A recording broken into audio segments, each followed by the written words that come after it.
बुधवारी सकाळी 11 ते 12 दरम्यान जुना विडी घरकुल जवळच्या केकडे नगरातील राज मेमोरियल इंग्लिश स्कूल परिसरात विद्यार्थ्यांना वेळेत शाळेत जायची घाई.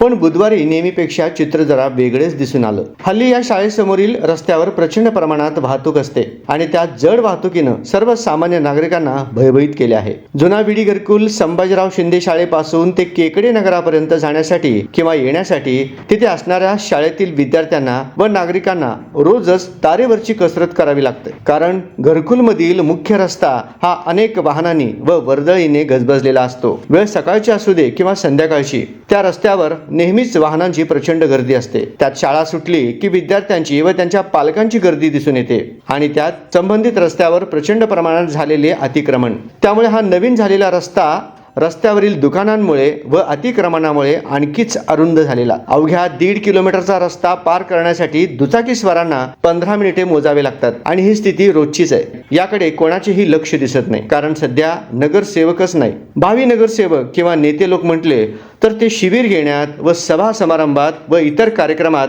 नेहमीच व्यस्त असतात. त्यांना हे चित्र बहुधा दिसतच नसावं. बुधवारी पहाटे पूर्ण सोलापूर शहरात पावसाने दमदार हजेरी लावली. मात्र या पावसाने जनजीवन थोड्या प्रमाणात विस्कळीत झालं. विडी घरकुल परिसरातील राज मेमोरियल शाळेतला पटांगण हे या पावसामुळे पूर्णतः जलमय झाल्याचे दिसले आणि हे प्रकार नेहमीच होतो अशी पालकांची ओरड होती. साचलेल्या तलाव सदृश्य पाण्यातून विद्यार्थी शाळेत जाण्यासाठी मार्ग काढत होते. जाणाऱ्या सर्वच विद्यार्थ्यांच्या बुटा व सॉक्स हे त्या पाण्यात भिजून ओले चिंब झाले. विद्यार्थ्यांच्या मनात प्रचंड भीती. कुठे आपण या पाण्यात पडलो तर, किंवा शाळेत जायचं कसं?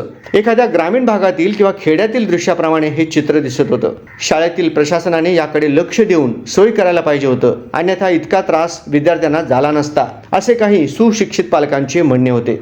पाण्यातून तारेवरची कसरत करत विद्यार्थी मार्ग काढत होते आणि त्यात नेहमीसारखीच रस्त्यावर इतर वाहनांची व जड वाहतुकीची गर्दी.